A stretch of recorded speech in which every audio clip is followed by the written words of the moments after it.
Back. When most people talk about Aaron Kraft, they think of the tenacious energy he plays with defensively or the whiz kid that he is in the classroom. Rarely do you consider him a top offensive threat or sharpshooter from the outside, but that doesn't bother Kraft. In fact, he probably prefers it that way. The junior guard has turned into an all-around leader for Ohio State this season, and Sunday it was going to take every bit of toughness in order for Kraft and the Buckeyes to reach their fourth straight Sweet 16. To Dayton we go for the round of 32. Ohio State, the 2 seed, and they were lining up the streets there outside of University of Dayton Arena.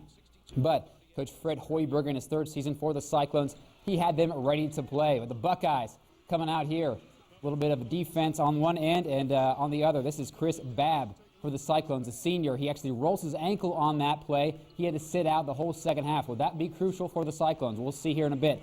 Melvin Edgem finds Will Clyburn in the corner, and it's a 36-34 lead for the Cyclones. Buckeyes battling back to Sean Thomas. 2 of his 22 points inside, of course, leading the Buckeyes all years in scoring. See the Cyclones coming back now. More Edgem finds, gets his own put back there, and it's a 1-point lead. The Buckeyes clinging on to that in the second half. Aaron Kraft got to work it around and find LaQuinton Rawson, the cue for him, and LaQuinton had 10 straight points for the Buckeyes. Huge, 17 overall. But Iowa State down the stretch here they come, closing it in here, and that was Corey Lucius, the Michigan State transfer.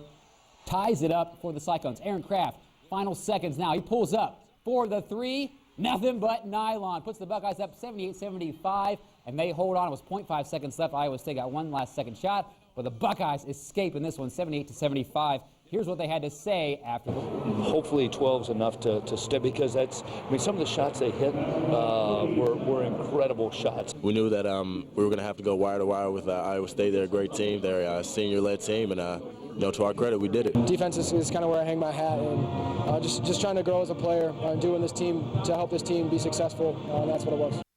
Team just knows how to get it done. Next up for the Buckeyes, they take on the 6-seeded Arizona Wildcats. Thursday, time yet to be determined of that in that wild, wild West region there in the